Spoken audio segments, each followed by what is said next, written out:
patria, se abre la sesión.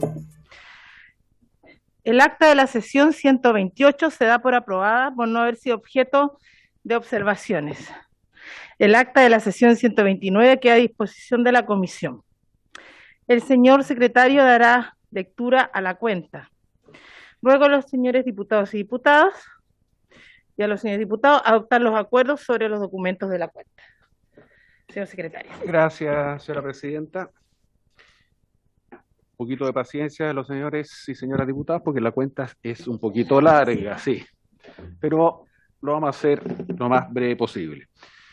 Se han recibido dos oficios, uno del director de la Biblioteca del Congreso Nacional, indicando que está preparando un análisis legal respecto del boletín que está actualmente en tabla, respecto a la inhabilidad para el ejercicio de cargos públicos cuando la persona tenga deuda de pensión de alimentos. Luego también el mismo director de la Biblioteca del Congreso Nacional manda en definitiva el informe. Después se recibió un oficio de la Defensora de la Niñez, mediante el cual realiza recomendaciones al boletín 11.723, que es el boletín que está en el primer lugar de la tabla. También se recibió un oficio de la ministra de Desarrollo Social y Familia, el cual informa sobre la asignación de recursos para la reapertura del albergue San Fernando de la comuna de Conchalí. Con ello da respuesta a un oficio de esta comisión. También se recibió un oficio de la directora del Servicio Nacional de Menores, quien remite información de los resultados de las supervisiones técnicas y financieras que se realizan a los organismos colaboradores que reciben recursos para la ejecución de programas dirigidos a niñas, niños y adolescentes. A dicho informe se acompaña también el desglose de las supervisiones que se realizaron en el primer trimestre de este año. También se recibió un oficio del Ministerio de Vivienda y Urbanismo, quienes informa sobre situación de migrantes desalojados en la Plaza Brasil, en la comuna de Iquique. Esto también con motivo de un oficio de esta comisión. También se recibió una nota de un particular quien solicita audiencia para dar a conocer el caso de un pariente que tiene un proceso en el Tribunal de Familia. Lo anterior dice haber sido objeto de discriminaciones. También se recibió una nota de la Defensora de la Niñez, quien remite sus observaciones por escrito al proyecto de ley que establece la libertad condicional para los penados en el sentido de aumentar el periodo de privación de libertad de aquellos que tengan delitos y cuya víctima sean menores de 7 años. También se recibió un oficio del director nacional del SENDA, quien, respondiendo a un oficio de esta comisión, informa respecto de los cierres de centros de tratamiento a lo largo del país, detallando específicamente las medidas que han adoptado para mitigar el impacto de cierres a los pacientes y población en general, y cuáles son las alternativas para subsanar las faltas menores que puedan derivar de este cierre. También se recibió un oficio de la directora del CENAME, quien remite información acerca del catastro innominado de menores que pernoctan diariamente en dependencia de cada centro de administración. Otro oficio de la directora del CENAME, que también remite información acerca de la dotación en cada uno de los centros, con indicación de la calidad jurídica y estamento en que se encuentra el personal en cada centro de administración directa. También se recibió un oficio del subsecretario de Justicia, el cual también remite información acerca del número de total de programas de adopción, con su cobertura por región, su ejecución presupuestaria y la entidad ejecutora. Se han recibido dos oficios en el carácter de reservado de la directora del CENAME, en donde da cumplimiento a las glosas 5 y 3 de la Ley de Presupuesto. Se han recibido 7 oficios del Ministerio de Justicia y Derechos Humanos, los cuales emiten información referida a las glosas presupuestarias de la Ley de Presupuesto relativas al mes de septiembre del año 2021. Se ha presentado también un proyecto de ley iniciado por las diputadas señoras Rojas, Mix, Núñez, doña Paulina, Orsini, Osandón, Pérez, doña Catalina, Sandoval y Yeomans, y de los diputados señores Ilavaca y Walker, que modifica diversos cuerpos legales para establecer la mayoría de edad como un requisito esencial para la celebración del matrimonio. También en el mismo sentido se recibió otra moción parlamentaria, pero solo de las diputadas Orsini y Sandoval, que modifica la ley de matrimonio civil para prohibir el matrimonio de menores de edad. Están un poco ligados esos dos proyectos de ley. Reciben un pareo de la diputada Pamela Giles y el diputado Sebastián Keitel, y también un pareo del diputado Cristian Lavé por el diputado Raúl Soto. Esa es toda la cuenta, señora presidenta. Ofrezco la palabra sobre la cuenta.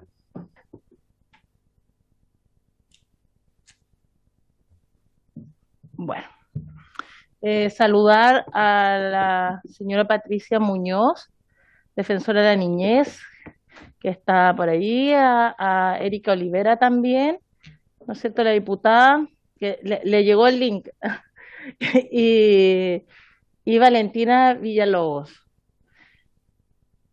Bueno, esta sesión tiene por objeto tratar la siguiente tabla.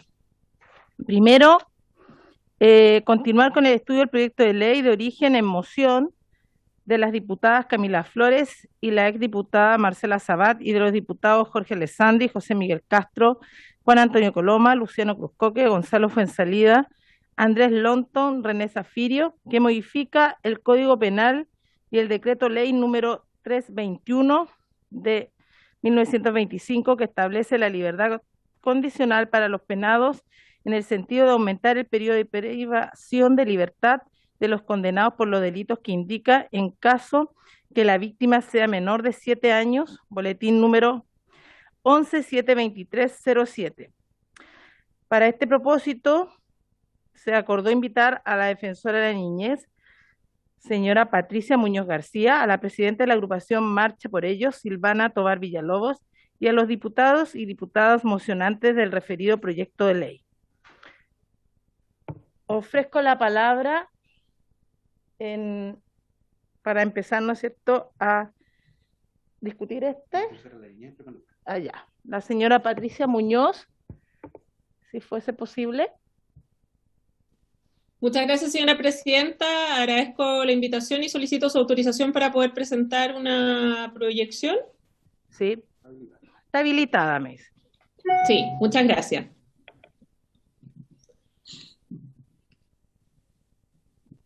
Bien, nosotros como Defensoría de la Niñez, de todas maneras, señora presidenta, y como ha dejado de manifiesto el señor secretario, emitimos un oficio que fuera remitido ya a esta honorable comisión, donde se contienen las observaciones planteadas a este proyecto de ley, y sin perjuicio de aquella comunicación que me imagino es de conocimiento de los honorables diputados y diputadas que integran esta comisión, la idea es poder explicitar cuáles son nuestras observaciones en relación con este proyecto. Por supuesto, y partir diciendo que valoramos cualquier tipo de iniciativa que permita efectivizar los derechos de niños, niñas y adolescentes, particularmente cuando se trate de situaciones que les han afectado como víctimas y que involucran desde nuestra perspectiva una severidad en las sanciones que sea acorde a la proporcionalidad del daño que genera en el curso vital de niños, niñas y adolescentes la situación de victimización, ¿no?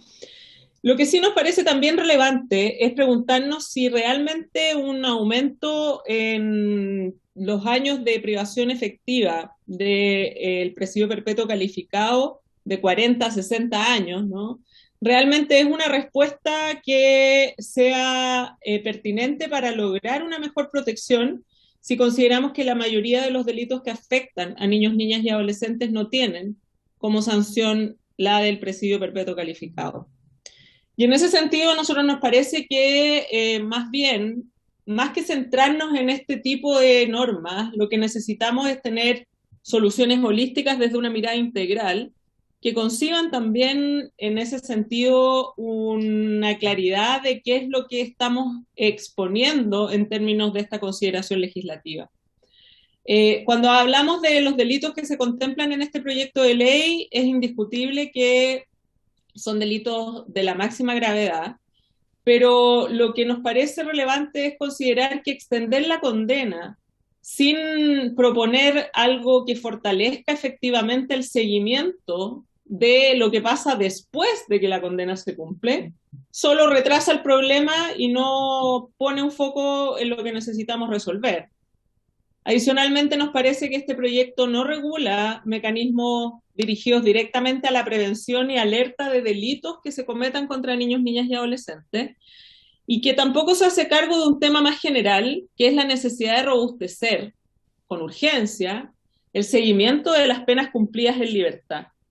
Y por supuesto también todo lo que involucra en los procesos de reinserción social una vez que las penas se cumplen, previniendo efectivamente la comisión de nuevos delitos. Si no nos hacemos cargo de eso, y como les decía hace unos minutos atrás, los delitos que tienen concebido como pena el presidio perpetuo calificado son muy pocos.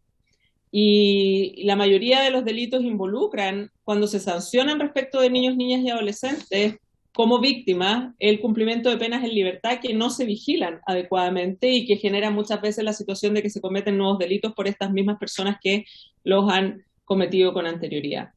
Entonces, si bien valoramos nosotros que esta propuesta legislativa pretenda, ¿no es cierto?, adoptar medidas especiales relacionadas con la situación de niños, niñas y adolescentes que son víctimas, nos parece que solo podremos consolidar un paradigma de la protección integral si es que hacemos una reforma estructural al sistema de ejecución de pena y logramos establecer medidas que prevengan efectivamente amenazas y vulneraciones a los derechos de niños, niñas y adolescentes. Y por eso nosotros proponemos una regulación eficiente y eficaz de la ejecución de pena, un análisis del sistema de garantías que genere mecanismos de alerta que sean eficientes, y una legislación integral en esta materia asociada a la ejecución que sea planteada por expertos en este ámbito que puedan favorecer una consideración que genere un impacto real y significativo en no solo quienes ya fueron víctimas y las sanciones, sino que también en prevenir que haya nuevas víctimas. Y por lo tanto, desde ahí, como recomendaciones generales, insistimos en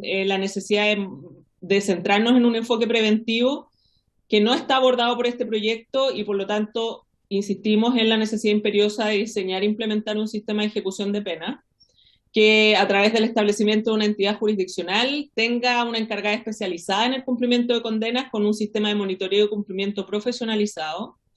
Por supuesto que volvemos a insistir en la necesidad de tener el sistema de garantías y esperamos que muy pronto la ley de garantías se apruebe para tener una estructura y un sistema que a través de las oficinas locales de niñez puedan administrar el sistema de alerta temprana, articulando el intersector ante factores de riesgo y pueda permitir el seguimiento de la trayectoria vital de los niños, lo que implicaría, por ejemplo, que un proyecto como este involucre la notificación a la oficina local de la niñez sobre la puesta en libertad de alguna persona que ha sido condenado por atentados contra niños, niñas, adolescentes, cuando las víctimas sigan siendo niñas, de manera que se puedan ejecutar y adopten las medidas que sean necesarias. Y mientras eso no ocurra, mientras no tengamos las oficinas locales, creemos que esta notificación debiese ejecutarse a la Subsecretaría de la Niñez, que tiene precisamente la obligación legal de la prevención. Insistimos en la necesidad de avanzar en una legislación integral que nos permita dejar atrás el enfoque reactivo, ¿no es cierto?, mirando sistémicamente lo que necesitamos, y por lo tanto nos parece que este proyecto debiera analizar con mayor profundidad la regulación de los delitos contra niños, niñas y adolescentes y poniendo especial cuidado en la determinación de las penas y cómo éstas se cumplen, ¿no? Porque hoy día lo que tenemos es una discusión fragmentada que en definitiva lo que hace es generar más peligro de crear nuevos vacíos legales, generar más inconsistencias, perder una visión global, y muchas veces esta falta de coherencia legislativa lo que genera son interpretaciones judiciales que terminan impidiendo una protección efectiva y real de las víctimas. Y proponemos, por supuesto, la conformación de una mesa de expertos y expertas que pudiera liderar el Ministerio de Justicia y Derechos Humanos para abordar esta materia de manera comprensiva e integral, avanzando hacia un sistema de penas y beneficios que sea coherente, poniendo en el centro la necesidad imperiosa de proteger a las víctimas, asegurarles a las víctimas de los delitos esa protección, pero también de actuar en pos de la prevención de hechos que afecten a otras potenciales víctimas y también de tender a la reinserción social efectiva de condenados y condenadas, temas todos que el país tiene como deudas muy pendientes y que nos enfrentan desafortunadamente a diario a situaciones en que seguimos viendo a niños victimizados en condiciones que evidentemente de existir un sistema podría haberse evitado. Eso es lo que nosotros pretendemos observar, señora presidenta, esperando que estas consideraciones puedan ser atendidas por la comisión y, por supuesto, siempre quedando disponibles para los requerimientos que desde esta se puedan necesitar en el sentido de aportar a este trámite legislativo. Muchas gracias. Muchas gracias a usted. Ofrezco la palabra si alguien tiene alguna consulta. Diputado, a ver quién está. La diputada Castillo. Sí, bueno, gracias, presidenta. Saludar también a nuestras invitadas, a Valentina, a María y también a nuestra defensora. A ver, yo tengo como sentimientos encontrados con este proyecto porque, por un lado, entiendo a los mocionantes, entiendo y empatizo y también con el dolor de las familias, sobre todo que han sido padres, madres o en los entornos cercanos de niños, niñas o adolescentes que han sufrido delitos. Yo no les puedo pedir a ellos que piensen en que una pena menor a un presidio perpetuo calificado sea lo que merecen quienes cometieron estos delitos contra sus hijos, porque son los padres de las víctimas. Sin embargo, nuestra función es que la legislación actúe de una manera coherente y proporcional con los catálogos de delitos, en cómo cuando ponemos una pena, esa pena tampoco es por sí sola, sino que conversa con todo un sistema de penas, y en este caso las penas que tienen presidio perpetuo calificado son, por ejemplo, la violación con homicidio, el incendio también cuando causa muerte, delitos de magnitudes de esa naturaleza, que en este caso, al ser delitos cometidos contra niños, niñas y adolescentes, también tienen agravantes desde la perspectiva general. Es muy impopular lo que estoy diciendo, pero probablemente ni siquiera una pena de presidio perpetuo calificado resarciría el dolor que implica que un hijo o un niño de nuestro entorno cercano sea víctima y sea sujeto de un delito como este. No hay indemnización que lo pague, no hay pena tampoco que así sea. Y la función, al menos teórica, de las cárceles y de las penas altas es resocializar a personas que entran a este sistema. Sin embargo, es muy difícil que un padre, una madre que ha sufrido esto pueda en el fondo desprenderse también del dolor para poder analizar esta situación. Estoy completamente de acuerdo con la defensora que aquí lo central es enfocarse en la prevención. Nosotros no tenemos facultades para poder abordar esa materia, y también en ese sentido empatizo con la autora principal, que es Erika, que siempre ha llevado materias de infancia adelante, en que probablemente por este lado buscó un mecanismo para poder meterse, digamos. Dicho eso, presidenta, lo último que me preocupa es cuál es la señal que damos como Congreso, como Poder Ejecutivo y como Poder Legislativo cuando le decimos a la sociedad que la única respuesta para poder enfrentar los fenómenos delictivos respecto a niños, niñas y adolescentes es subir las penas. Y ahí creo que tácitamente hay una renuncia a hacerse cargo de políticas públicas que vayan enfocadas justamente hacia donde tienen que ir enfocadas. Es que ningún niño tiene que ser víctima de delito, y eso implica una cuestión mucho más integral en términos de educación, de un nuevo trato con la infancia, de una forma de entender a los niños, niñas y adolescentes como sujetos de derecho y no como objetos, que es parte de del trabajo que impulsamos desde la Ley General de Garantías y que todavía estamos esperando que pueda haber la luz finalmente. Entonces, presidenta, raya para la suma, tengo muchas dificultades con este proyecto, no con lo que busca, sino que si es realmente este el mecanismo para lograr. Porque además les doy un dato, que esto tiene que ver con la criminología. Hay ciertos delitos, por ejemplo, la defensora, que también fue fiscal, probablemente lo sabe, tal vez mejor que yo incluso. Hay ciertos delitos, por ejemplo los delitos económicos, donde los delincuentes, o sea, quienes cometen los delitos, tienen a la vista las penas a la hora de decidir si lo cometen o no lo cometen. Generalmente los delitos violentos no cuentan con eso. Las personas que cometen delitos violentos son personas que tienen desbloqueada la barrera moral de agredir, por ejemplo, físicamente a una persona. Y generalmente estos delincuentes no tienen a la vista la pena que van a sufrir en caso de cometer un delito. Es decir, un violador no está pensando cuántos años implica cometer una violación. Un asesino no está pensando me van a dar 20 años, 20 cuando lo comete. Y está demostrado además que subir las penas por sí solo no necesariamente baja la actividad delictual. Entonces, finalmente podríamos incluso decir, bueno, no nos queda de otra, qué sé yo, el Ejecutivo no nos apoya con esto, es la única manera que tenemos de darle una respuesta a la familia. Y bueno, y eso qué efecto va a tener también en lo práctico, que es lo que queremos, que los niños no sean víctimas de delito. Entonces, creo que todas esas variables, Presidenta, hay que analizarlas y yo creo que podemos trabajar este proyecto para que se enfoque tal vez en esa línea, digamos, que no sea un proyecto digamos, que se quede guardado, porque creo que sí está bien inspirado, porque intenta al menos encontrar una solución no solamente para atacar este problema, sino que también para darle un poco más de sentido de justicia a las familias que han sido víctimas, Presidenta.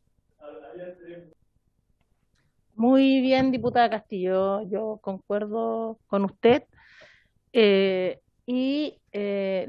seguimos ofreciendo la palabra al diputado Andrés Lonton. Gracias, Presidenta. Yo soy uno de los mocionantes de este proyecto que presentamos hace un par de años.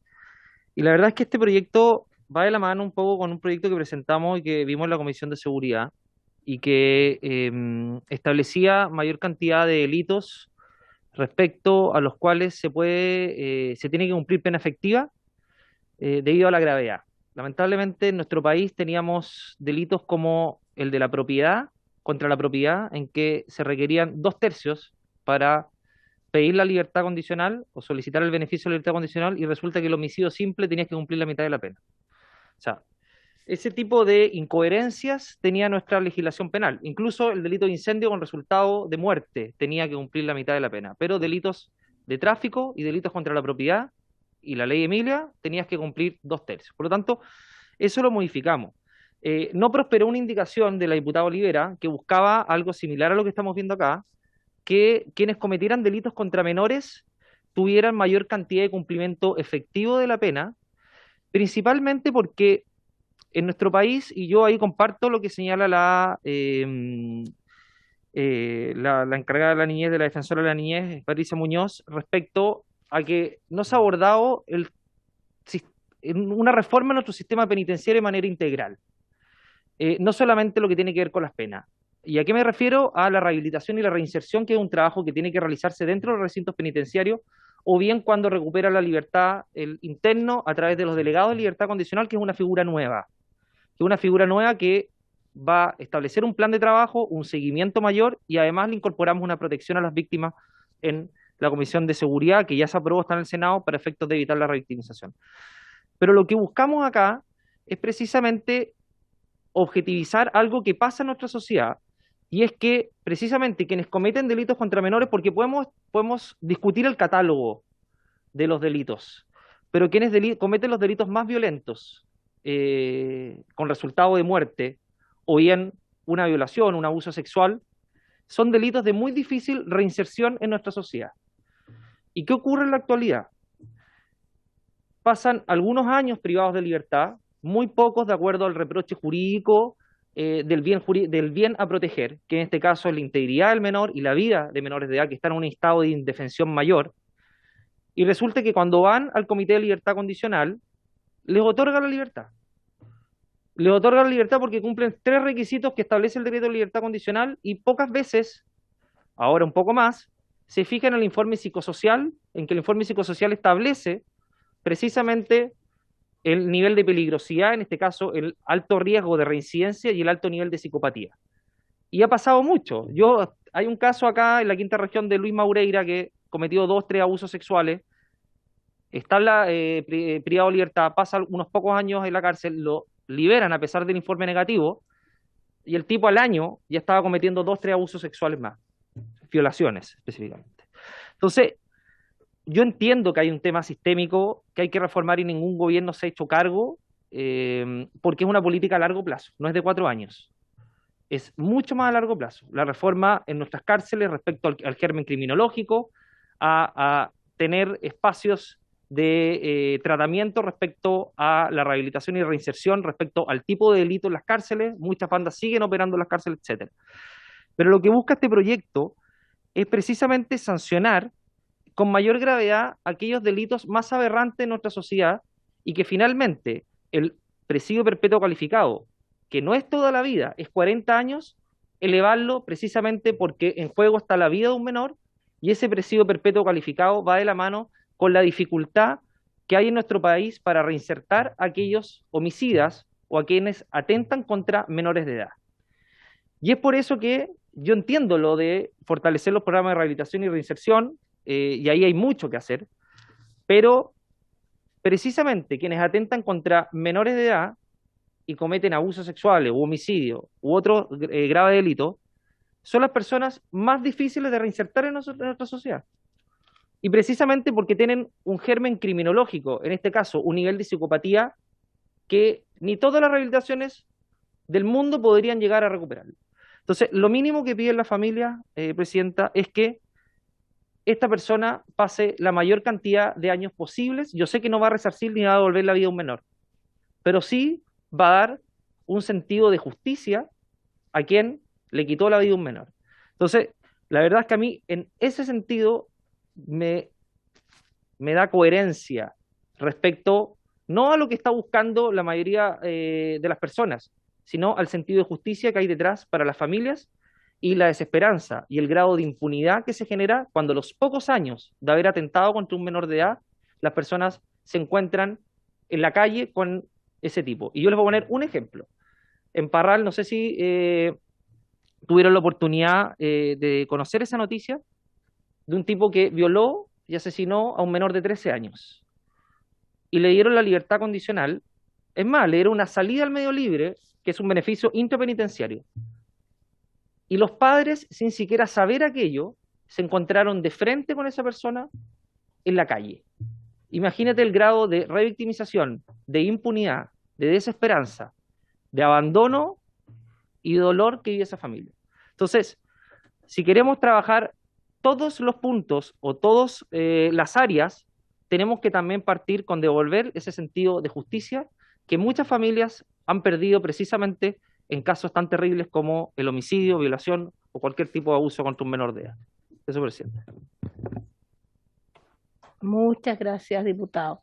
En orden, la diputada Olivera. Después la señora Patricia Muñoz y Valentina. Disculpe, diputada. Sí, no se preocupe. Muchas gracias, presidenta. Agradecer la presencia de la defensora de la niñez, la señora Patricia Muñoz, o señorita, no sé si es señora o señorita, pero agradecer la presencia de ella en esta comisión. También agradecer las palabras de la diputada Castillo por su intermedio, presidenta. Bueno, yo no soy autora de este proyecto, simplemente me sumé a que en esta comisión se pusiera en tabla a petición de las mamás, de las familias de niños y niñas, adolescentes que lamentablemente hoy día ya no están con sus familias. Y bueno, y por eso me involucro en este proyecto, pero qué bueno que está el diputado Longton, que es uno de los autores. La autora principal de este proyecto es la exdiputada Marcela Sabat. Y la verdad, presidenta, lo que acá se expone yo lo entiendo perfecto, y eso lo pude entender con mucha más fuerza, diría yo, cuando votamos los proyectos a los que hizo mención el diputado Longton, en donde lamentablemente fueron proyectos o propuestas que se rechazaron, tanto en la comisión algunas como en la sala otras, y por supuesto que duele el alma, pues duele el alma cuando uno ve que en este tipo de propuestas es poco lo que se puede avanzar. Yo sé que hoy día hay otras formas, yo voy a seguir trabajando en esto y por eso agradezco mucho a la señora Patricia Muñoz, porque yo sé que hay un compromiso también con los niños, niñas y adolescentes de parte de esta institución y de ella también. Por lo tanto, desde ahí también me motiva a seguir trabajando. Pero sí me llama poderosamente la atención, no me cuesta comprender de verdad, de repente cuando, por ejemplo, en este proyecto voy a referirme solo a dos puntos que toca este proyecto y que tiene que ver con los delitos de cuando se atenta contra un niño, niña o adolescente, que en este caso estamos hablando solo de menores de 7 años, cuando hablamos de violación, cuando hablamos de parricidio, cuando hablamos de tortura con homicidio, porque puedo entender que, por ejemplo, en la sustracción por rescate, lesiones graves, secuestro calificado, no sé, confío plenamente en que hay reinserción en ese sentido, pero no puedo y de verdad no creo que una persona que ha violado, un adulto que ha sido capaz de torturar a un niño, a una niña, a un adolescente, se pueda reinsertar o se pueda rehabilitar de algo tan monstruoso como aquello.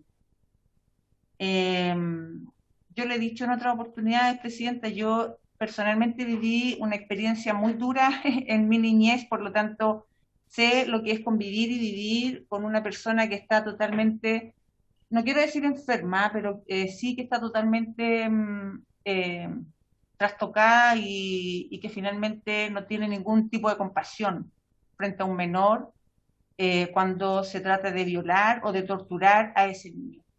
Entonces, por eso desde ahí me cuesta mucho comprender que la legislación solamente tome y se aborde desde la razón y muchas veces se deje de lado la parte humana o lo que puede sentir esa mamá, ese papá, esas familias que en algún momento de su vida perdieron a uno de sus hijos. Entonces, desde todo lo que en el Congreso yo he escuchado, los argumentos, que de verdad a veces son súper dolorosos escuchar, yo puedo comprender, porque soy una persona adulta, tolerante, y que me puedo poner en esa posición, pero de verdad me cuesta entenderlo. Entonces yo de verdad voy a seguir trabajando en este tipo de iniciativas. Quizás este proyecto no sea exitoso, quizás este proyecto no se logre el objetivo que busca, que es aumentar precisamente las penas para esos delitos, pero sí voy a seguir trabajando para por lo menos buscar que en el caso del parricidio, de la violación, esas personas no puedan estar, son un peligro para la sociedad. Y lo que decía el diputado Lonto, por su intermedio, presidente, lo que decía la diputada Castillo, también encontrarse de repente con el agresor o con la persona, con el asesino, con el violador, es súper fuerte para las familias. Entonces, yo por lo menos, ojalá este proyecto pueda avanzar, de verdad lo siento de todo corazón, pero si no es así, se lamenta, pero hay que seguir trabajando en todos los temas, porque también como congresistas, como políticos, tenemos que dar señales. Y yo creo que esas familias, esas miles de familias que han marchado en Chile por sus hijos, una de las cosas que reclaman es que los políticos no dan esas señales. Y muchas veces no estamos a la altura de lo que significa la pérdida de un hijo. Así que yo quiero agradecerle nuevamente a la defensora, a Patricia y a todos quienes vienen a esta comisión a exponer. Eso, Presidenta, muchas gracias. Muchas gracias, diputada Olivera. La verdad que aquí yo quiero hacer un punto, lo estaba comentando. Yo hace un tiempo atrás participé, y esto no quiere decir que uno esté en contra ni se banderice por un lado, pero participé en una fundación, tengo una amiga que tiene una fundación, yo de profesión soy educadora de párvulos, trabajé 18 años en el sistema público, en aula, y después ya 6 años más en la parte de administración y todo. Y la verdad es que en esta fundación se trabajaba un tema de la inteligencia emocional en digamos, en la cárcel en Chillana. Y yo participé con ella, vuelvo a decir, y mucha de esta gente iba a estos cursos porque le hacíamos cursos a femicida, gente que está privada de libertad por abuso de menores, pero muchos de ellos de verdad van exclusivamente para la rebaja de su condena. ¿Ah? Entonces yo creo que, y lo hablábamos también con los asistentes sociales, psicólogos, psiquiatras que los tratan.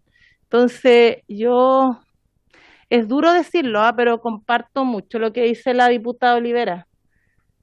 Yo creo que hay gente que no se arrepienten mucho, porque me tocó ver algunos informes. No se arrepienten nada, digamos. Eh, eso, eso por una parte desde la experiencia profesional de trabajar también con personas privadas de libertad, en estos casos, no estoy hablando de los demás, en estos casos potencialmente. Señorita o señora Patricia Muñoz, porque sí, igual le está diciendo señor, yo sé que eres Señorita, nadie me ha pedido matrimonio, así que sigo en esa condición hoy. Qué bien. Oiga, presidenta, yo solo quería intervenir porque me parece muy relevante esta discusión, que es una discusión bien profunda, y tomo lo que dice la diputada Olivera en el sentido de las señales, ¿no? De las señales que a través de la legislación se pueden dar al país. Yo soy una convencida, no desde ahora, desde mi trabajo anterior, de que hay delitos que no debieran tener libertad condicional. Que hay gente que no se rehabilita y que no se reinserta.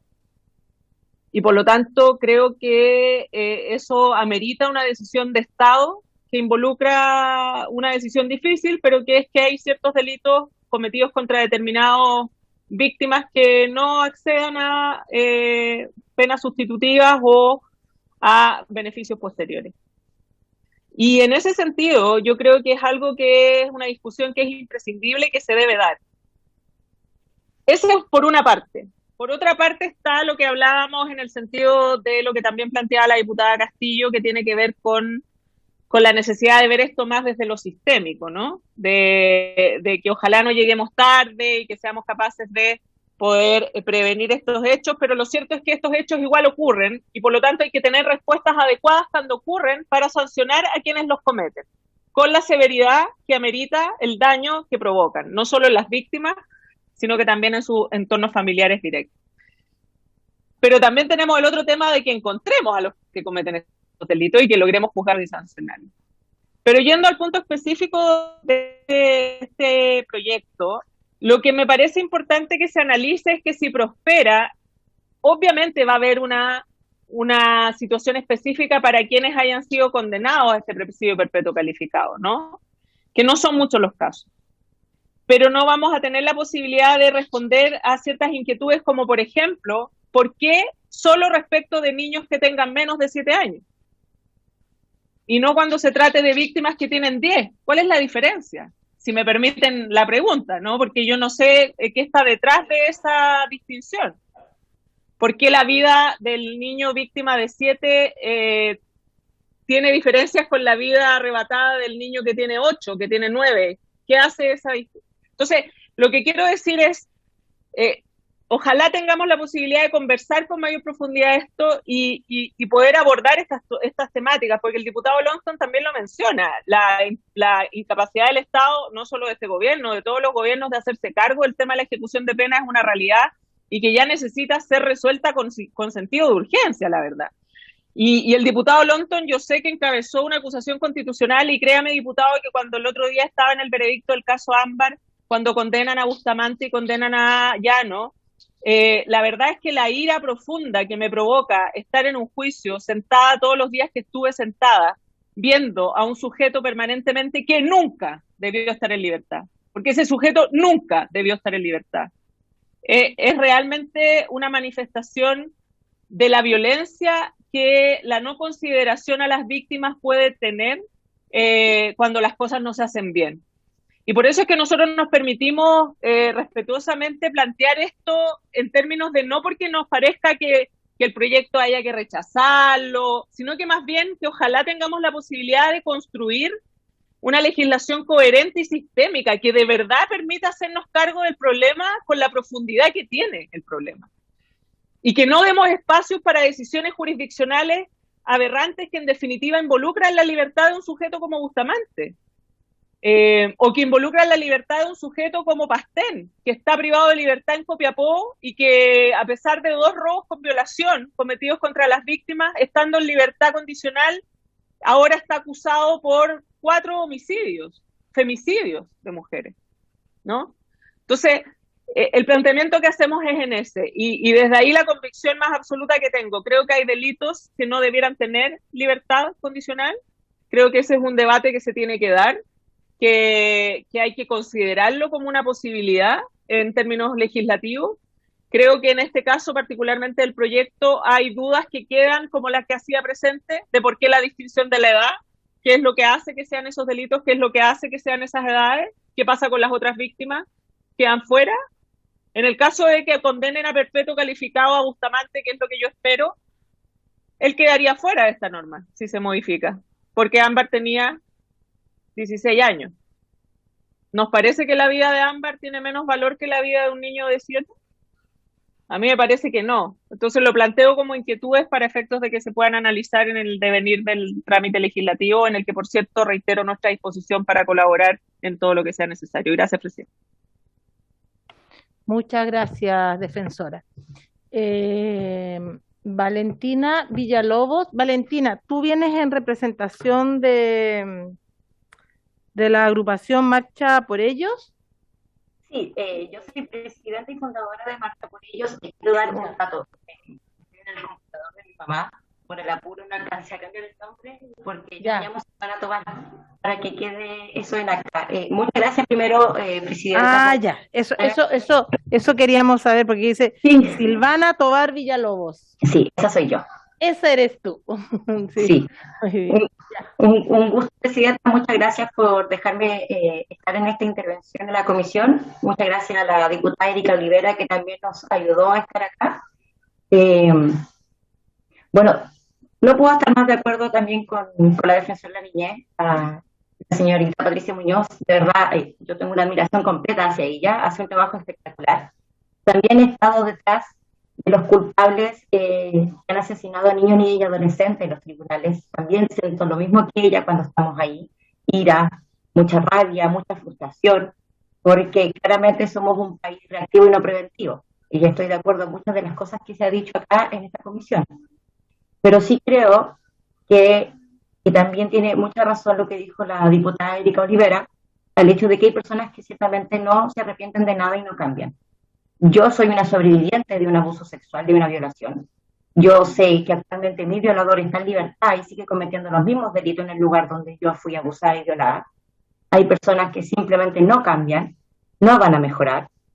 Lo que sentimos nosotros como sociedad civil, que somos los que ingresamos desde un inicio a este proyecto de ley en el año 2018, en mayo del 2018, es que esto le va a dar un sentido de justicia a aquellas víctimas o familiares de las víctimas que lamentablemente se vieron imposibilitados a poder cuidar con más garantías a sus hijos, hijas o adolescentes. También comprendo que el tema de la edad es algo que tiene que solucionarse, porque también concuerdo de que hay desde los 18 años en adelante se tiene que proteger a los niños, niñas y adolescentes en este país. Son sujetos de protección, pero también son sujetos de derecho, que se tiene que velar por su cuidado integralmente. Pero cuando esto nació, este proyecto de ley, en el año 2018, a raíz de la muerte de Sofi, recordemos quién es Sofi. Sofi era la niña de 1 año 11 meses que falleció en Puerto Montt en manos de su propio padre. Y Sofi fue 29 veces al CESFAM de Puerto Montt en Alerce, antes de que alguien pusiera quizás una denuncia para velar su cuidado o protegerla. Y nadie estuvo para ir para Sofi. Y después de Sofi llegó Ámbar, en los Andes, de casi 3 años, que falleció en manos de su tío. Y después de Ámbar vino Almendra. Tuvimos 3 muertes ese mismo año de menores de 7 años en manos de las personas que se supone que tendrían que cuidarlas. No hablamos de niños que mueren dentro de residencias. Estamos hablando de niños, niñas y adolescentes que mueren dentro de sus propias casas. que se supone que son las personas que más tendrían que cuidarlas, aquellas que le han dado fin a su vida. Entonces, como sociedad civil, parte de la sociedad civil, porque no solamente nosotros somos gestores de este proyecto de ley, sino Fundación Infancia también y Fundación INE, ya no están solos, esto para nosotros y para todas las personas que siempre salimos a marchar por los derechos de los niños, la importancia de sus derechos, es que le da algún tipo de justicia. Es lo único que se está solicitando. Entendemos que aumentar las penas no va a hacer que tal vez no disminuyan el número de delitos cometidos por esto, pero entendemos que la familia, como lo dijo aquí el diputado Longton, va a tener esa tranquilidad de que el agresor y el asesino de sus hijos va a estar por un largo rato detrás de la cárcel. Y eso es lo que se quiere lograr. No otra cosa. Yo había mandado un PPT, pero creo que el PPT sobra en esta ocasión. La verdad, estoy muy agradecida de que se mueva este proyecto. También estoy de acuerdo de que las personas que cometan estos delitos de verdad no tienen que tener beneficios penales. No puede ser que Hugo Bustamante, después de haber asesinado a una mujer y al hijo de esta mujer, haya estado en libertad y al final pasara lo de Ámbar. Nadie protegió a Ámbar, ni siquiera el sistema de protección del Sename, donde estaba ella tampoco. Y se debe considerar de verdad a los niños, niñas y adolescentes no solamente como sujeto de protección, como sujeto de derechos, y garantizar que siempre en este estado, en Chile, se les cuide y se les vele bajo todas las circunstancias y sobre todo con el amparo de la ley. Eso sería, Presidenta. Muchas gracias. Muchas gracias a ti. Y diputado Olivera, y después le quiero hacer una consulta yo a la defensora, por favor, para ir terminando. Sí, no, Presidenta, solo delante se me quedó en el tintero, como para refrescarle un poco a la comisión, que nosotros, a través de la Comisión de Seguridad, cuando se fusionaron varios proyectos que íbamos a ver en esta línea, yo hice dos propuestas en esa oportunidad. Una que fue que las personas que cometieran este tipo de delitos gravísimos en contra de niños, niñas y adolescentes, en contra de personas en condición de discapacidad y en contra de personas adultos mayores, esas personas no pudiesen acceder a los beneficios carcelarios. Como eso se rechazó, entonces lo presentamos solo para los niños, niñas y adolescentes o menores, porque hay yo me acuerdo que en la ley hablaba de menores de 18 años, y también se rechazó. Entonces, el llamado que uno hace finalmente también es al Congreso, porque, claro, mi idea cuando presenté ese proyecto en principio fue tolerancia cero. Tolerancia cero a quienes cometieran este tipo de delitos graves contra niños, niñas y adolescentes. Y lamentablemente tolerancia cero me dijeron que no se podía, que habían tratados internacionales, que yo me acuerdo que leí hasta un pequeño artículo del Estatuto de Roma y me guié por eso. Finalmente lo único que conseguimos en ese proyecto fue que quedase estipulado que las víctimas pudiesen ser escuchadas al momento de que la persona que comete el delito, el condenado, acceda a los beneficios, se escuche a las víctimas o a la familia de las víctimas. Entonces, es algo que quería acotar para que no nos olvidemos que en este Congreso, en este periodo legislativo, y aprovecho de decirlo también porque acá está está la mamá de personas que han estado lamentablemente viviendo este tipo de situaciones, y ahí es donde uno también quiere dejar súper en claro que nosotros como Congreso, en ese sentido también hemos estado súper en deuda, porque yo entiendo que pueden haber tratados internacionales, pero acá también nosotros, una vez más uno se pregunta cómo entonces protegemos realmente a la infancia. Nos oponemos a tantas cosas, nos oponemos generalmente a la prevención de la educación sexual, nos oponemos a un sinfín de cosas en el Congreso. Entonces, ¿cómo hacer también ese llamado a todos a los congresistas que están hoy, a los que van a venir en el futuro, porque en el futuro van a llegar otros y otras, Y de verdad el compromiso con la infancia yo creo que es algo que muchas veces para mí por lo menos no sé qué tan profundo es. Eh, Porque vuelvo a insistir, cuando se presentaron esos proyectos, de verdad que para mí fue impactante de repente escuchar cuando los parlamentarios argumentaban y recuerdo a un parlamentario incluso decir que esto se trataba de populismo eleccionario. ¿Ah? Entonces, no, no se trata de eso, se trata de que realmente habemos personas que tenemos ese compromiso y que queremos que nuestros niños, niñas y adolescentes de verdad vivan una vida lejos de la violencia, lejos de la desprotección y lejos de toda persona que venga a quitarles ese espacio que ellos merecen porque están comenzando recién una vida y tienen mucho por disfrutar. Entonces, hago ese llamado, Presidenta, no nos olvidemos que nosotros hemos intentado de alguna u otra manera y eso no se ha conseguido porque han habido personas en este Congreso que se han opuesto a eso. Sí, muchas gracias, diputado Olivera. Le quería hacer una consulta a la señorita, me da que ser, ¿por qué señorita? Señorita Patricia Muñoz, la defensora. Eh, la consulta es si el Ejecutivo está dispuesto a presentar indicaciones con respecto a este proyecto y formar una suerte de mesa de trabajo. O finalmente nosotros igual lo podemos votar, que se dio no sé si en esta sesión, pero en la próxima para poder, ¿no es cierto?, trabajarlo, hacerle algunas indicaciones y que después, ¿no es cierto?, en el Senado se pudiesen hacer otras. Entonces están las dos, se lo quiero preguntar así con toda confianza.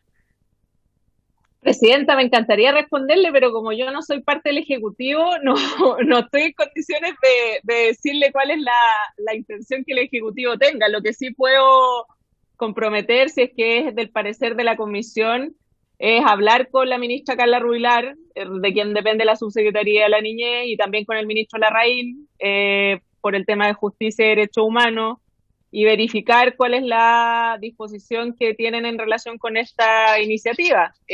Yo puedo hacer esa gestión si es que es del parecer de la Comisión para efectos de poder responder a esa pregunta. Yo no sé si ellos han sido invitados a estas sesiones, desconozco aquella situación y si han observado este planteamiento y esta moción. Pero eso sería el ofrecimiento que puedo hacer porque al no pertenecer al Ejecutivo no estoy en condiciones de responder por ello. Sí. No, perfecto. No, bueno, han sido invitados, pero la verdad es que no. ¿Ah?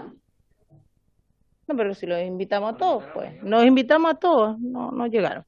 Diputada Castillo, por eso está diciendo, si no, lo que está diciendo diputado Lonton era que si no lo podíamos votar y le hacemos las indicaciones nosotros y después la hará el Senado. Dejando este proyecto, o finalmente se hace una mesa de trabajo y se mejora mucho más de lo que está. Pero diputada Castillo, usted estaba pidiendo la palabra. Sí, Presidenta, yo creo que es importante reiterar, si es que ya se hicieron las invitaciones a justicia sobre todo, y a la ministra Rubilar. Sin embargo, yo igual creo que debemos seguir avanzando a lo menos en la discusión. Yo estoy muy de acuerdo con lo que decía el diputado Lonton, que tal vez tenemos que revisar el catálogo. Al menos yo estoy súper de acuerdo también con restringir las libertades condicionales. Eso debiese ser un desde, porque no tenemos un sistema de ejecución de pena. De hecho, yo soy autora de un proyecto que le da esa atribución a los tribunales de garantía. Establecer un mecanismo ad hoc, porque no tenemos tribunal de ejecución de pena y no vamos a tener hasta que algún próximo gobierno le ponga luca y diga, bueno, este va a ser el mecanismo, pero a lo menos que se escuche a las víctimas. Entonces creo que donde podríamos ir avanzando es en el tema de revisar el catálogo y también de poder hacer esa conversación con el Ministerio de Justicia. ¿Cuál es la relevancia de hacerla con el Ministerio de Justicia? Que si ellos se involucran, también, bueno, a esta altura ya un gobierno que va a salir es difícil, pero a lo menos podría plantearse la posibilidad que el proyecto también pueda tener una cantidad determinada de recursos para justamente poder abordar el problema de manera mucho más integral, porque esto sin plata es imposible hacerlo, digamos, salvo que solamente nos vamos como por el tema del castigo, que ya llega tarde y todo eso.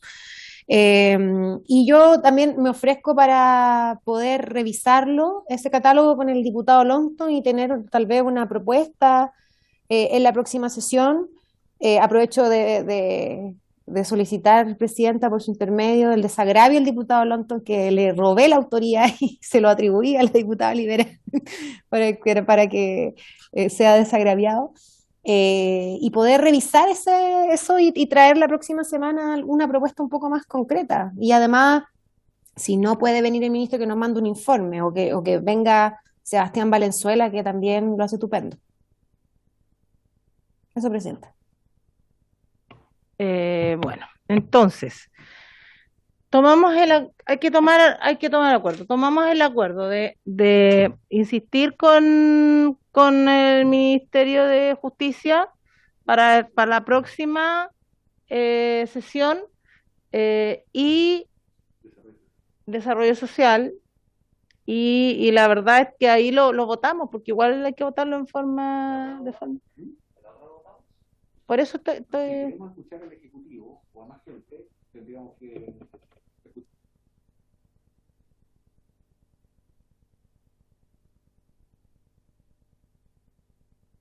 Sí, porque si lo votamos hoy día no vamos a poder invitar a nadie más. Lo votamos en la otra. Pero Presidenta, el Ejecutivo es colegislador, Presidenta, puede venir siempre. Ah, Presidenta, ya, pues entonces. Lo voto. Sí, diputado Rocaful. muchas gracias, Presidenta. Saludar, por supuesto, a nuestras invitadas. El proyecto me parece bien respecto a los temas que animan o ameritan que esto tenga una modificación dentro de las penas. Más esto pareciera que es un proyecto que debería tratarse en otra comisión y no en esta comisión de familia, porque me hace mucho sentido también el tema que de alguna manera lo decía la defensora, y respecto, y que no es que esté en contra del proyecto, pero esta es una comisión que tiende a buscar normas que puedan asegurar el bienestar y estar en función de la protección de las víctimas. Y más que de las víctimas, por supuesto, de la prevención de niños y niñas. Y por lo tanto me deja ese vacío de qué nosotros podemos hacer, porque hoy día, claro, penas efectivas me parece bien, porque lo decía la diputada Olivera, lo decía otra invitada, hay cosas que es violenta, la misma defensora en presencia de este tipo en este juicio. Sin embargo, creo que nosotros nos alejamos un poquito del objetivo de nuestra comisión. En ese sentido, me gustaría que pudiéramos plantear también paralelamente o un compromiso de que pudiéramos plantear ciertas propuestas que apunten más a la vida de las personas, al bienestar de las personas, que esto. Así que, no sé, me parece que esto da para trabajar también ojalá fuera un proyecto junto al gobierno, porque así tendría mucha mayor agilidad. A propósito de la niña que había estado desaparecida, que aparece en los matinales, estaba saliendo en reiteradas ocasiones, no me recuerdo el nombre de la joven, respecto a estos temas, de verdad preocupan bastante, como hoy día estamos dando herramientas a través de la tecnología, herramientas donde pueden aparecer más víctimas. Y en ese sentido yo creo que de alguna manera tenemos que apuntar a eso como comisión de familia. No estoy dando hoy día una propuesta, pero yo creo que sí sería importante que nos abocáramos a eso también. Eso, Presidenta. Muy bien. Está pidiendo la palabra Silvana. Sí, muchas gracias, Presidenta. Bueno, le quiero dejar en oficio también que nosotros como organización de la sociedad civil le solicitamos a los tribunales, al Poder Judicial en todo caso, las personas o el número de cifras de personas que hayan salido en libertad y que hayan tenido reincidencias con abuso sexual infantil. pero debido a la nula información del Poder Judicial a la fecha, haber solicitado la información, y por medio de intermedios de usted, señora presidenta, solicitamos que usted pueda oficiar al Poder Judicial a ver si le puede transparentar esa información Sí, para la otra reunión, por favor. ¿podemos? Dígalo. Muy bien, Silvana, pero aquí me está haciendo una acotación el secretario y te lo vamos a responder de inmediato. Ok. No solo indicar de que como poder del Estado no tenemos facultades de oficiar a otro poder del Estado. Me refiero a que el Congreso Nacional, en este caso por la Cámara de Diputados, no podría oficiar al Poder Judicial y a ninguno de sus tribunales por impedimento constitucional, señor presidente. Ok. Ya, gracias a ti, Silvana. Bueno, entonces tomamos el acuerdo ¿lo dejamos para la próxima o lo votamos de inmediato en forma general? ¿Cuántos diputados hay? ¿Tenemos? Vamos a ver, señora presidenta, si tenemos quórum. Bueno, aquí en sala hay 2. Está Eduardo Durán, ¿está presente? Vamos a abrir la imagen de Eduardo Durán. Bueno, está don Luis, son 3. Eduardo Durán, si estuviera 4 con Natalia Castillo. 1, 2, 3, 4. Estaríamos justo. Sí, estamos con quórum. Necesitamos la unanimidad, señores parlamentarios y parlamentarias. Necesitamos la unanimidad para votar. Sí, porque nos citamos para votar.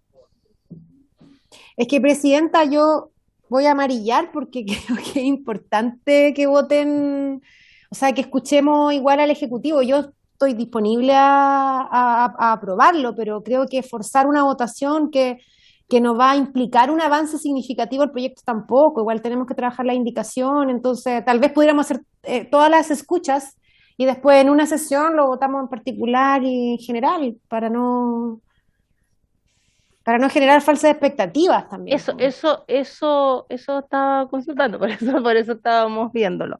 Bueno, entonces lo dejamos para la próxima sesión.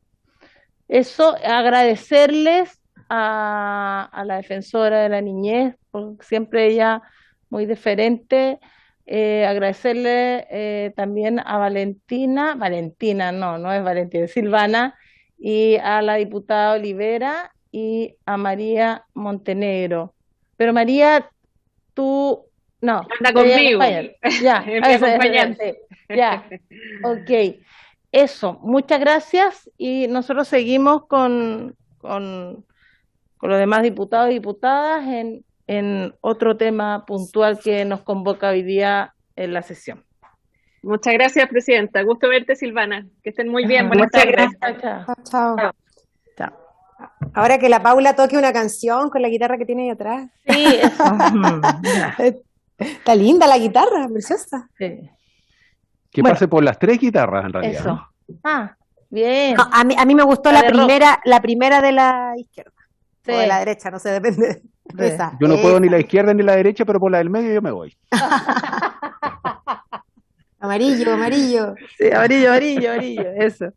Ya, bueno, pero sigamos con el segundo punto de discusión, el segundo proyecto, que es conocer las indicaciones sustitutivas preparadas por la Secretaría de la Comisión del Proyecto de Ley de origen en moción de las diputadas señoras Marzán, Castillo, Giles, Olivera, Parra, Rubio y Santibáñez y los diputados señores Flores, Don Iván, Rocaful y Vidal, que modifica la ley 14.908, estableciendo como causal de inhabilidad para el ejercicio de cargos públicos y de representación popular el hecho de ser deudor de pensión de alimentos.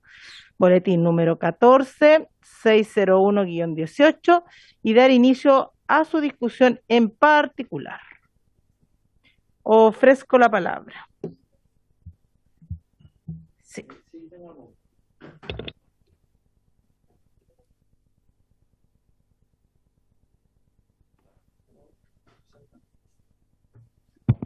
Sí, una sola pregunta, presidente, en relación a este proyecto que, bueno, por lo demás estoy totalmente de acuerdo. En una de las comisiones que tuvimos, llegamos a un acuerdo de una indicación sustitutiva, tengo entendido, para modificar los distintos cuerpos legales que tienen que ver con la implementación de esta norma, porque la ley de pensión de alimentos no podía ser porque es una norma de inferior jerarquía por la cual está regulada, que son leyes orgánicas y la Constitución. Mi única duda es, entendiendo que se hizo en esas salvedades en las leyes orgánicas, que tengo entendido que es la de municipalidad y la de administración regional, para que regula los cores y los gobernadores regionales. Tengo otra duda.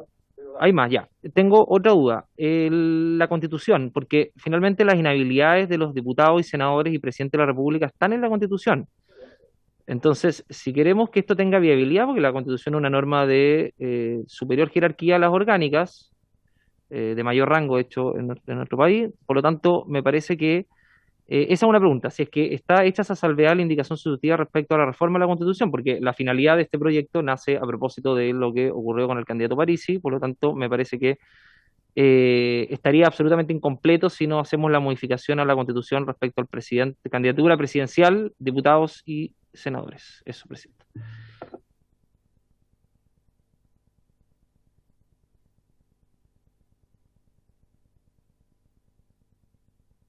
Nosotros presentamos una reforma constitucional y de hecho se tiene que haber dado cuenta en algún momento en la comisión, no sé si hoy día o alguna semana anterior, para poder reformar la Constitución.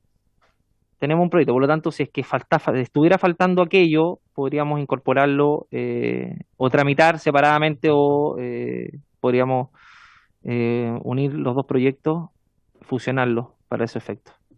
No sé, secretario. Le ofrezco la palabra, señor secretario. Muchas gracias, señora presidenta.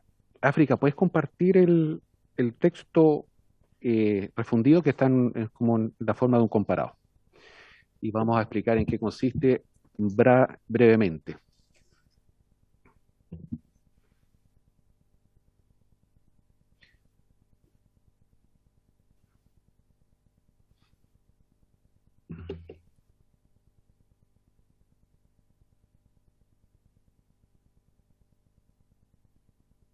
No se ve África, se ve oscuro.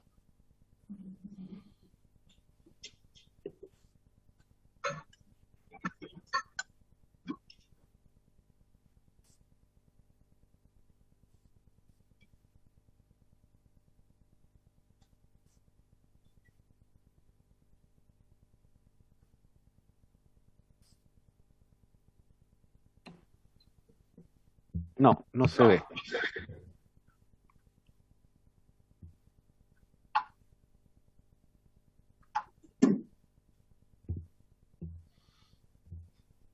Bueno, lo voy a explicar en forma verbal.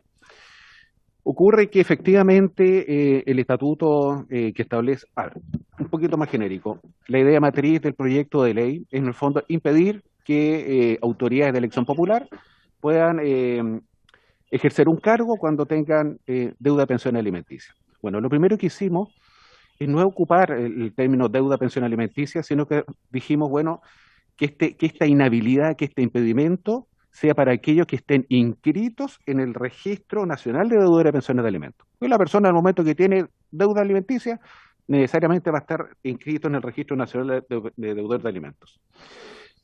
¿Qué hicimos? Nosotros modificamos o pretendemos modificar la Ley Orgánica Constitucional sobre Votaciones Populares y Escrutinios. ¿Para qué?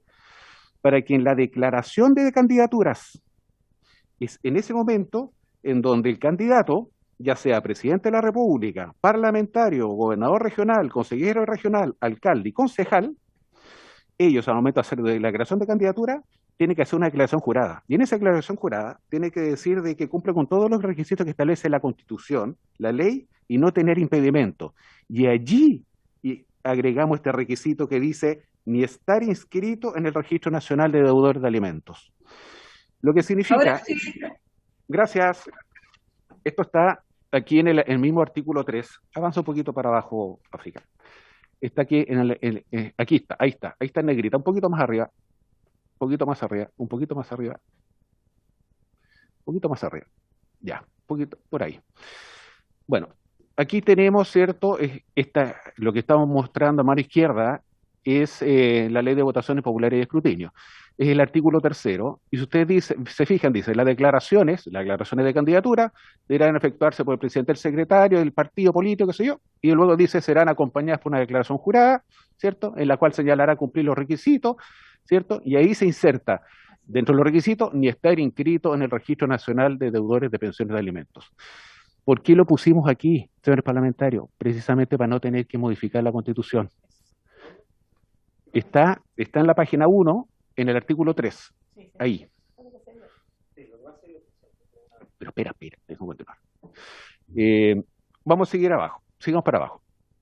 Un poquito más abajo, Erika, en la página siguiente. En la página siguiente vamos a ver que está, esto que está subrayado con rojo. Es importante, siempre estoy en la misma ley de votaciones populares y escrutinio, en el artículo 3º. Luego dice, la declaración jurada que se hace para la declaración de candidatura deberá ser acompañada por los antecedentes que acreditan el cumplimiento de los requisitos. O sea, que el candidato va a tener que acompañar, aparte de esa declaración jurada, va a tener que acompañar un certificado del registro civil que diga que no está publicado en el registro de deudores. Y después más abajo, en rojo, dice, el servicio electoral verificará el cumplimiento de estas disposiciones. Esa es la forma. Eso, en el fondo, la inhabilidad no es un requisito para optar al cargo, sino que la inhabilidad está en poder hacer la declaración de candidatura, que es un acto previo, que es una manifestación de voluntad del candidato, que es un acto previo a su inscripción y al hecho de siquiera ser candidato. Luego, si nosotros seguimos para abajo, África, exacto, ahí, un poquito, quédate ahí. Bueno, como les comentaba, cuando nosotros insertamos este cambio a la ley de votaciones populares y escrutinio, estamos abarcando al presidente de la República, a los parlamentarios, al gobernador regional, consejeros regionales, alcaldes y concejales, en el fondo autoridades de elección popular. Pero también agregamos una modificación, que es a la Ley Orgánica Constitucional de Base General a la Administración del Estado. ¿Por qué modificamos esta norma? Porque el proyecto de ley en su día matriz también quería que los ministros y los subsecretarios estuvieran afectos a este impedimento. Entonces modificamos el artículo 40 de la Ley de Base General de la Administración del Estado y decimos que los ministros de Estado y subsecretarios serán de exclusiva confianza del presidente de la República, eso ya lo sabemos, y requerirán para su designación ser chilenos, tener cumplido 21 años de edad, y dice, en negrita, no estar inscritos en el Registro Nacional de Deudores de Pensiones y Alimentos. En el fondo, estamos agregando un requisito, ¿cierto?, para que puedan ser nombrados el que no estén inscritos en dicho registro. Agrégate un poquito más para abajo, África. Un poquito más para abajo. Y esta misma disposición, detente ahí, y esta misma disposición lo hacemos también aplicable a los jefes superiores de servicio. Porque los jefes superiores de servicio, ojo, ahí estamos entrando un tema, recuerden, los ministros y los jefes superiores de servicio no son de elección popular, son de elección del presidente de la República y los jefes superiores de servicio son elegidos por los ministros. Bueno, también podemos hacer aplicable esta exigencia a los jefes superiores de servicio al establecer de que ellos pueden solamente ejercer el cargo si no están inscritos en el Registro Nacional de Deudores de Pensiones Alimenticias. Seguimos un poquito más para abajo. África, por favor. Sigamos para abajo. Aquí. Si se fija, señor parlamentario, en este minuto, ¿qué es lo que hemos hecho? Hasta el minuto, hemos aplicado una inhabilidad para ser candidato a los presidentes de la República, a los parlamentarios. Hemos puesto una inhabilidad para ser ministro, hemos puesto una inhabilidad a los subsecretarios, bendigo, de las carteras ministeriales, y aquí también agregamos otra modificación a la Ley Orgánica Constitucional sobre el Gobierno Regional. Aquí estamos agregando la misma inhabilidad para el delegado presidencial, ya sea regional o provincial, porque establecemos que para ser estos candidatos requerirán, ¿cierto?, entre todas las causales que se establecen, la número F, agregamos, no estar inscrito en el Registro Nacional de Deudores de Pensiones de Alimentos. Y si sigues para abajo, África, vamos a ver que esta misma exigencia la vamos a hacer al gobernador regional, en donde también ponemos como requisito que para ser gobernador regional no puede estar inscrito en el registro de deudores de pensiones de alimentos. Y vamos a ver, sigue para abajo, África, de que también esta exigencia la vamos a hacer a los consejeros regionales. Un poquito más abajo, África. Un poquito más abajo. Acá. No podrán ser candidatos a consejeros regionales y un poquito más abajo, África, en la letra un poquito más abajo, aquí. Aquí se establece, ¿cierto?, el requisito que tampoco pueden ser consejeros regionales, ¿cierto?, aquellos que se encuentren inscritos en el Registro Nacional de Deudores de Pensiones de Alimentos. Sigue para abajo, África. Y finalmente aquí modificamos la Ley Orgánica Constitucional de Municipalidades. ¿Para qué? Para hacer aplicable también esta inhabilidad a los alcaldes y a los consejeros regionales. Con esto abarcamos todo el abanico, desde presidente hasta presidentes, ministros, subsecretarios, parlamentarios, jefes de servicio, delegado provincial, delegado regional, alcaldes, concejales. Y con la única salvación, diputados, que los únicos que, porque ustedes me irán a preguntar, bueno, ¿qué pasa si alguno de estas personas que yo acabo de mencionar cae en una deuda de pensión de alimentos durante el ejercicio del cargo? Porque lo que hemos visto hasta el minuto son inhabilidades para ejercer el cargo. Pero ¿qué pasa si la persona al ejercer el cargo no tenía deuda de alimentos, pero durante su ejercicio sí la tuvo? Bueno, lamentablemente ese es el único pero. ¿Por qué? Porque los únicos que no tienen sanción son presidente de la República y los parlamentarios. ¿Por qué? Porque su estatuto está en la Constitución política. Y para explicar una sanción, que como podría ser una causal de cesación en el cargo, eso tiene que estar contemplado en la Constitución. Todo el resto, es decir, ministro, subsecretario, delegado provincial, regional, alcalde, concejales, consejeros regionales, si ellos incurren en la causal que yo les acabo de mencionar, es una causal de cesación en el cargo. Esas son en eso consiste esta indicación sustitutiva que fue preparada por esta Secretaría. Eso es, señores diputados. Vamos a bajar un poco el comparado para poder darles la palabra. Aquí viene la presidenta.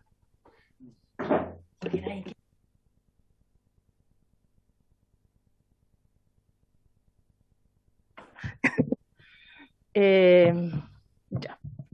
Entonces, doy la palabra, diputado Long. A ver, primero felicitar a la Secretaría porque hicieron un muy buen trabajo, de verdad. Cubrieron todos los flancos y más allá incluso, porque la 18.575 incorporó a los jefes superiores y otros jefes, y ¿cómo se llama? Y ministros de Estado. Mi duda es la siguiente, tiene que ver solamente con el procedimiento y con las modificaciones, cómo las vamos a hacer, porque en el artículo 3, en el inciso segundo, yo entiendo que se buscó alguna técnica para poder evitar el modificar la Constitución al establecer como, además de las inhabilidades, el no estar inscrito en el Registro Nacional de Deudores de Pensiones de Alimentos. Pero eso en estricto rigor es una inhabilidad. Entonces, ¿por qué una inhabilidad? Porque además las siguientes modificaciones de la 18.700, 18.575, 19.175 y 18.695, que regulan las otras elecciones populares y además los cargos designados, se modifican. Y se modifican en la cápite de inhabilidades. Entonces, si fuera suficiente con modificar el artículo 3, no habríamos modificado las demás. Entonces, porque estamos modificando las leyes que regulan cada una de las elecciones populares y cargos designados. Entonces, estamos dejando fuera la Constitución que regula las inhabilidades del presidente, senadores y diputados, que es una norma de carácter superior, de rango superior, y por lo tanto no bastaría. Es más, esto del artículo 3, si se modifica la Constitución, habría que sacarlo, porque son los únicos que quedan adentro, son los únicos que quedan afuera. La norma del artículo 3, inciso 2, al establecer ni estar inscrito en el Registro Nacional de Deudores de Pensiones de Alimentos, lo único que están quedando acá adentro es el presidente, los diputados y senadores, porque las otras normas, leyes, ya incorporan, según la modificación de la Secretaría, ya incorporan a todas las demás candidaturas. Entonces, no sé si me doy a entender. Sí, entonces, efectivamente está quedando fuera los diputados, senadores y presidente. Y claro, no lo podemos modificar. Entonces, yo estoy de acuerdo en avanzar en esto, con excepción del artículo 3, inciso 2, porque es irrelevante teniendo ya regulado en todos los cuerpos legales, pero sí avanzaría en la reforma constitucional para efectos de poder cerrar el paquete y decir, incorporamos todas las elecciones de carácter popular en este caso también las diputados, senadores y presidentes, porque como está hoy día establecido este proyecto, quedan fuera esas 3 candidaturas que a mi parecer son de las más relevantes para poder incorporar acá. Eso, presidente. ¿Sí? Entonces, secretario. Sí, es absolutamente efectiva, por eso decía yo que, en definitiva, las modificaciones todas implican establecer requisitos para ejercer el cargo, y si es que existe una causal sobreviniente de deuda pensional alimenticia, caen en cesación del cargo, salvo los casos del presidente de la República y parlamentarios, que como decía yo, hay que modificar la Constitución, y la única vía, si es que no se quería ese mecanismo, era utilizar un impedimento, ¿cierto?, en la declaración de candidatura. Pero si es que existe un proyecto de ley que modifica la Constitución, claro, evidentemente que se subsana ese vacío. Así que sí, absolutamente de acuerdo. Eso, Presidenta. Ofrezco la palabra. Nadie. Nadie que está ofreciendo la palabra. ¿No? No. Ya. Diputado Alonso. Presidenta, yo creo que habría que hacer lo siguiente. Yo creo que habría que aprobar, Sí. votar obviamente uno a uno las modificaciones propuestas y pedir el proyecto a la Comisión de Constitución, porque como es una reforma constitucional, ingresó la Comisión de Constitución, y pedir que ese proyecto se venga a la Comisión de Familia y aprobarlo paralelamente o una semana posterior, de acuerdo a lo que demore el llegar el proyecto acá, y mientras tanto avanzar con esta modificación. Eso, presidente. Entonces tengo la palabra. Entonces le doy la palabra al secretario para que... Ay, no. Ya, disculpe, señores diputados, por el diálogo, pero bueno, están todos presenciando la idea. Y lo que podemos hacer, señora Presidenta, este proyecto de ley ya está votado en general. Si nosotros iniciamos la votación en particular, reglamentariamente hay una norma que establece que que todas las sesiones deben ser unidas, en el sentido de que yo no puedo suspender una votación particular. Si iniciamos la votación particular ahora, todas las sesiones siguientes tienen que seguir con la votación particular hasta su despacho. Entonces, lo que yo haría es lo siguiente. Yo dejaría, ya que está votado en general, lo dejaría tal cual, pendiente, oficiaría a la sala para que autoricen que una vez despachado el proyecto de ley en la Comisión de Constitución, porque no sabemos qué modificaciones le van a hacer allí, pase para un segundo informe por esta comisión, refundimos los proyectos y los sacamos como uno solo. Eso es lo que yo haría desde esta humilde posición como secretario. Pero lo resuelve la comisión. Diputada Castillo. Diputado Rocafort, ¿no? Comparto la propuesta del secretario, siempre tan brillante e iluminador en sus opiniones. Ya. Ok, entonces, tomamos el acuerdo sobre el asunto, ya. Acordado. ¿Ya? Bueno, habiéndose cumplido, ¿no es cierto?,